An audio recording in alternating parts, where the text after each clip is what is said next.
اب میری یہ خواہش ہے کہ میں اس کو بھی تلاش کر کے اس کے دوستوں کے ساتھ دفنا سکوں تاکہ میں ان سب سے اکٹھے ہی ملنے آ سکا کروں۔ مشرقی غوطہ کا قبضہ واپس لینے کی شامی افواج کی کارروائی میں اب تک سینکڑوں شہری ہلاک ہو چکے ہیں۔ شام کے صدر کا کہنا ہے کہ کارروائی جاری رہے گی۔ جب تک وہاں ایسے شہری موجود ہیں اور جو کہ ہماری رائے میں مشرقی غوطہ میں اکثریت ہیں جو کہ دہشت گردوں کے قبضے سے نکل کر ریاست کے کنٹرول میں آنا چاہتے ہیں، تو اس کے لیے جنگ بندی ہونی چاہیے، ایسی جنگ بندی جس سے اگر ایک شخص بھی وہاں سے نکلنا چاہتا ہے تو نکل سکے۔ صورتحال میں یہ تبدیلی باغیوں پر 15 دنوں سے جاری ہلاکت خیز حملوں اور ایئر سٹرائکس کے بعد سامنے آئی ہے۔ جانے بچانے کی کوشش میں ہزاروں زیر زمین سرنگوں اور تہہ خانوں میں پناہ لیے ہوئے ہیں۔ ہم بھوکے ہیں، ہمارے بچوں کو دودھ چاہیے، وہ بے لباس ہیں، ہمیں دھول پھپھوندی اور تباہی کھا رہی ہے، ہمارا حال آوارہ کتوں سے بھی برا ہے۔ اقوام متحدہ کی سیکیورٹی کونسل کی جانب سے 30 روزہ جنگ بندی کا مطالبہ شام کی حکومت نے نظر انداز کیا ہے۔ روس کی جانب سے 5 گھنٹے روزانہ کا جنگ میں تعطل بھی بے فائدہ ثابت ہوا۔ یہ سیز فائر مؤثر ثابت نہیں ہوئی۔ روس نے مضحکہ خیز ہیومینیٹیرین کوریڈور کا اعلان کیا ہے۔ روس کو ملک بھر میں اسی جنگ بندی پر عمل درآمد کرنا چاہیے جس پر اقوام متحدہ نے اتفاق رائے کیا ہے۔ وائس آف امریکہ سے بات کرتے ہوئے ایک تجزیہ کار اور سابق سفارتکار ڈیوڈ میک نے کہا ہے کہ بظاہر شام میں تشدد کی حالیہ لہر اسد حکومت کے لیے فائدہ مند دکھائی دیتی ہے، لیکن اس بات کا امکان نہیں کہ شامی عوام بشار الاسد کے اقتدار کو دل سے قبول کر لے گی۔ امریکہ نے سیکیورٹی خدشات کی بنیاد پر ترکی کے دارالحکومت انقرہ میں موجود اپنا سفارت خانہ بند کر دیا ہے اور ترکی میں موجود امریکی شہریوں کو محتاط رہنے کی ہدایت کی ہے۔ تفصیلات کے لیے آئیے ہماری ویب سائٹ urdu.voa.com پر، جہاں تازہ ترین خبروں سمیت صحت، ٹیکنالوجی اور انٹرٹینمنٹ کے موضوعات پر کئی دلچسپ ویڈیوز اور معلوماتی مضامین بھی موجود ہیں۔ اور پروگرام میں آگے چل کر آپ کی ملاقات کروائیں گے ہزارہ کمیونٹی کے باصلاحیت نوجوانوں سے جو کاویہ اور لکڑی سے تصاویر بنانے کا فن متعارف کروا رہے ہیں، اور لاہور سے ضائع ہوتے ہوئے کھانے سے بھوک کے خاتمے کی کوشش پر بھی رپورٹ شامل ہے آج کے شو میں۔ لیکن پہلے نظر ڈالتے ہیں کچھ اہم بین الاقوامی خبروں پر ورلڈ ویو میں۔ جنوبی کوریا کی مذاکراتی ٹیم نے شمالی کوریا کے سربراہ کم جونگ ان سے ان کے اعزاز میں دیے گئے عشائیے کے موقع پر ملاقات کی ہے۔ 10 ارکان پر مشتمل مذاکراتی ٹیم کا مقصد جنوبی کوریا کی جانب سے شمالی کوریا کو اس کے ایٹمی پروگرام کے حوالے سے تشویش اور دونوں ممالک کے درمیان مستقل امن کے قیام کی خواہش سے آگاہ کرنا ہے۔ امریکی بحریہ کا aircraft carrier USS Carl Vinson Vietnam جنگ کے بعد پہلی بار ویتنام کا دورہ کر رہا ہے۔ عملے کے 6000 ارکان اور جنگی طیاروں سے لدے کیریئر کے اس دورے کا مقصد ساؤتھ چائنا سی میں سمندری حدود میں چین کے دعوے کو چیلنج کرنا ہے۔ کارل ونسن 5 روز تک ویتنام میں ٹھہرے گا۔ اٹلی میں پارلیمانی انتخابات کے ابتدائی جائزوں کے مطابق کسی سیاسی جماعت کو واضح برتری نہ ملنے پر سیاسی بحران کا خدشہ بڑھ گیا ہے۔ پولز کے مطابق اینٹی اسٹیبلشمنٹ 5 اسٹار پارٹی نے سب سے زیادہ 31% ووٹ حاصل کیے ہیں، جبکہ اینٹی امیگریشن ایجنڈا رکھنے والی سابق وزیر اعظم سلویو برلسکونی کی اتحادی جماعت نے 17% ووٹ حاصل کیے ہیں۔ امریکی دارالحکومت واشنگٹن ڈی سی میں فلسطین کی حمایت میں سینکڑوں مظاہرین نے اسرائیل کے خلاف مظاہرہ کیا۔ مظاہرین نے اتوار کے روز امریکی اسرائیل پبلک افیئرز کمیٹی کی کانفرنس کو روکنے کا مطالبہ کیا۔ اسرائیل کی سب سے طاقتور لابی سمجھے جانے والی امریکن اسرائیل پبلک افیئرز کمیٹی کا مقصد دونوں ممالک کے درمیان تعلقات مضبوط کرنا اور اسرائیلی ایجنڈے کو فروغ دینا ہے۔ بھارتی ریاست مہاراشٹرا کے تالوبہ سفاری پارک میں سیاحوں کی موجودگی میں ریچھ اور بنگال ٹائیگر کے درمیان 15 منٹ تک جاری رہنے والی لڑائی کو کیمرے کی آنکھ میں قید کر لیا گیا۔ ویڈیو کے مطابق دونوں جنگلی جانوروں کے درمیان لڑائی کا آغاز اس وقت ہوا جب ٹائیگر نے مادہ ریچھ کے ساتھ اس کے بچوں کا شکار کرنے کی کوشش کی۔ لڑائی کا اختتام ٹائیگر کی شکست پر ہوا جبکہ ریچھ اپنے بچوں کو محفوظ کرنے میں کامیاب رہی۔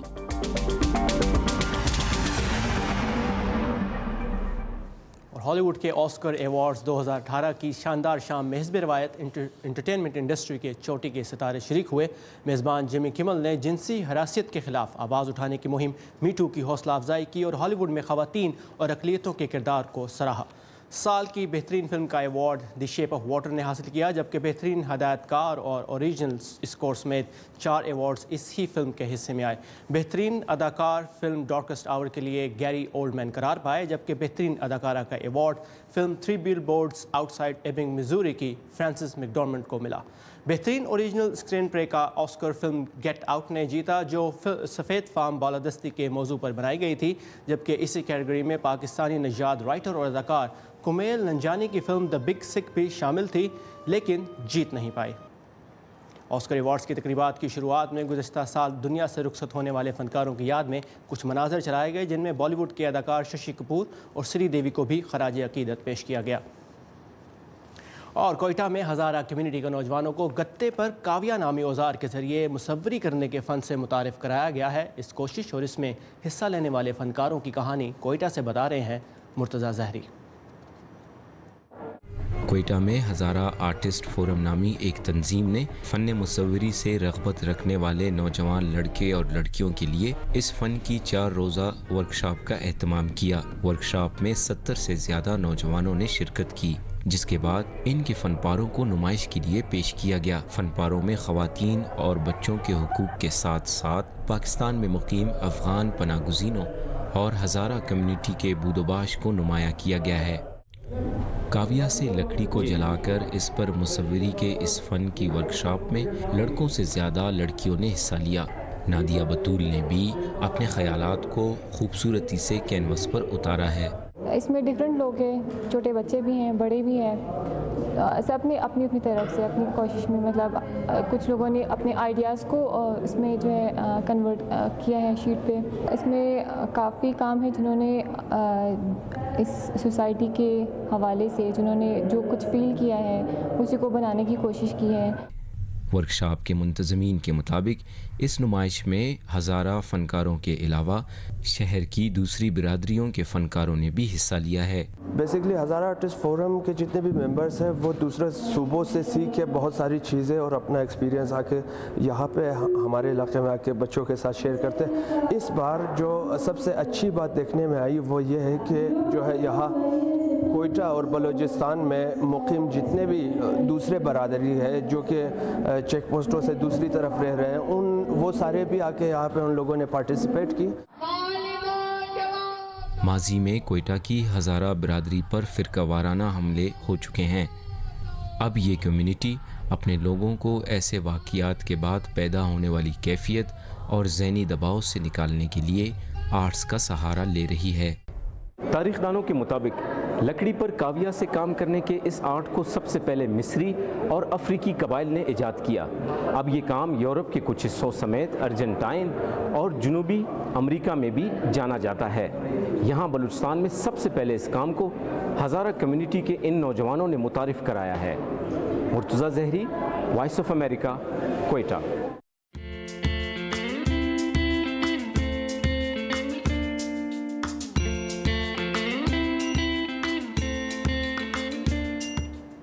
پاکستان میں شادی بیاہ اور دیگر تقریبات پر بہت سا کھانا ضائع ہوتا ہے، اور ایسے کھانے کو غریب اور مستحق افراد تک پہنچانے کے لیے لاہور میں 3 نوجوانوں نے مل کر ایک ایسا فوڈ بینک قائم کیا ہے جو شادی ہالز میں ہونے والی تقریبات اور ریسٹورنٹ سے بچا ہوا کھانا اکٹھا کر کے سستے داموں غریب لوگوں تک پہنچاتا ہے۔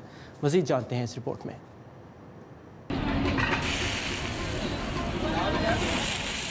ہماری ایک پوری ٹیم ہے اس کی فوڈ کے حوالے سے، 6-7 لوگ ہم نے رکھے ہوئے ہیں۔ جو پلیٹ میں فوڈ بچ جاتا ہے اس کے جو صاف پیس ہوتے ہیں اس کو وہ سیپریشنز کرتی رہتی ہے، تو رات کو پھر جتنا بھی بچ جاتا ہے وہ چاہے بفے کا ہے، چاہے وہ پلیٹس کا ہے، چاہے وہ کچنز کا ہے، وہ ہم سیو کرتے ہیں اپنے چلرز میں۔ تو اس کی صبح پراپر ایک ریکارڈ بنتا ہے، انٹری ہوتی ہے، تو پھر رسک جو لمس کے اسٹوڈنٹ چلا رہے ہیں اور ان کی ایک ٹیم آ جاتی ہے صبح فوڈ کلیکٹ کرنے کے لیے۔ لاہور بھر میں اس جیسے کئی ریسٹورنٹس کا بچا ہوا یہ کھانا رزق شاہ نام کی ایک رکشہ سروس کے ذریعے پہنچتا ہے، ایک ایسے فوڈ بینک جہاں اس کا شدت سے انتظار ہوتا ہے۔ ہمارے تو بچے کھا کے بڑا خوش ہوتے ہیں، ہم نے پہلے کبھی زندگی میں بھی نہیں کھایا ہوتا جو ہم ادھر سے کھا کے اچھا لگتا ہے۔ مٹن پلاؤ ہوتے ہیں، چکن منچورین ہوتے ہیں، شاشلیک ہوتا ہے، چکن جل فریزی وغیرہ، شوارمے، برگر، زنگر، پھر پیزا وغیرہ ہوتے ہیں، ہر طرح کے بہت اعلیٰ کھانا ہوتا ہے۔ جب وہ کم پیسوں میں دیتے ہیں تو آتے ہیں، پھر تو کوئی بھی نہ کھا سکے ایسے، اتنی جو لائن لگی ہوئی ہیں یہ اسی وجہ سے کہ کم پیسوں میں ایک اچھی چیز ہمیں مل رہی ہے۔ کھانے کو ضائع ہونے سے بچانے کا یہ خیال پیش کیا 3 سال پہلے اس وقت اپنے زمانہ طالب علمی میں حذیفہ، موسیٰ اور قاسم نے۔ آؤٹ آف گڈ فیتھ ہم نے کہا کہ ہم کھانا پک کریں گے، جس کا بھی کھانا ہے ہمیں، اپنے فون نمبرز ہم نے فیس بک پیج پر دیے، اور وہ گرو کرتا کرتا اتنا ہوا کہ ہم نے آفٹر گریجویشن وی ٹوک اپ ایز اے کیریئر۔ ہمارے پارٹنر ریسٹورانٹس، کیٹرنگ کمپنیز، شادیوں، سب سے کھانا آتا ہے، یہاں سارٹ ہوتا ہے، کوالٹی ایشورنس، کوالٹی چیکس کے بعد ان لوگوں کو دیا جاتا ہے۔ غذائی قلت پر قابو پانے کے لیے کام کرتی یہ ٹیم اسلام آباد اور کراچی میں بھی قدم رکھ چکی ہے۔ پرائس ہم ایک متعین کرتے ہیں جو کہ بہت کم پرائس ہوتی ہے، 10 روپے فی بندے کا کھانا، یہ پرائس ہوتی ہے۔ اس کا صرف ایک یہ مقصد ہوتا ہے کہ ہم ڈگنیٹی اور رسپیکٹ لوگوں میں چاہتے ہیں کہ وہ کھانے کو اون کریں اور مزید کھانا ضائع نہ ہو۔ فلی 10 سالوں میں 2500 فوڈ بینک پاکستان کے ڈفرینٹ علاقوں میں بنانا چاہتے ہیں اور انشاءاللہ گلوبلی ایکسپینڈ کرنا چاہتے ہیں اس ماڈل۔ اس کار خیر میں نوجوانوں کے ساتھ بہت سے مخیر حضرات بھی اپنا حصہ ڈال رہے ہیں۔ لوگوں کی جانب سے آنے والی تازہ کھانے کی دیگوں کو مستحق لوگوں تک پہنچایا جاتا ہے اور راشن کی تقسیم میں بھی انہیں لوگوں کا تعاون حاصل ہے۔ اگر آپ کھیلنے کے لیے نیا کھیل ڈھونڈ رہے ہیں تو ایکس تھروئنگ یعنی کلہاڑی پھینکنے کا شوق اپنا سکتے ہیں، جو نہ صرف کم خرچ ہے بلکہ ماہرین کا کہنا ہے کہ بظاہر دیکھنے میں خطرناک نظر آنے والا یہ کھیل ذہنی دباؤ کو کم بھی کرتا ہے۔ مزید جانتے ہیں اس رپورٹ میں۔ ہتھوڑے اور کیل کی طرح تیز دھار کلہاڑی اور لکڑی کا بھی چولی دامن کا ساتھ ہے۔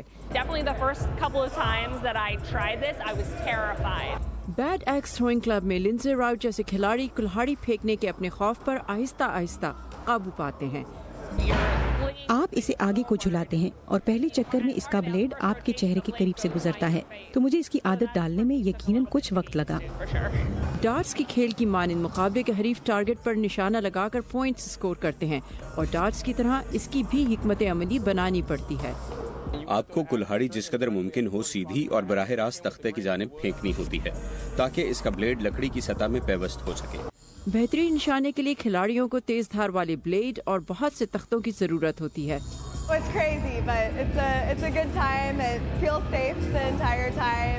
اور حفاظت کو یقینی بنانے اور اس سے بھی اہم یہ کہ کھیلنے اور دیکھنے والوں کو زندہ رکھنے کے لیے کلہاڑی پھینکنے کا مقابلہ پنجرے کے اندر کیا جاتا ہے۔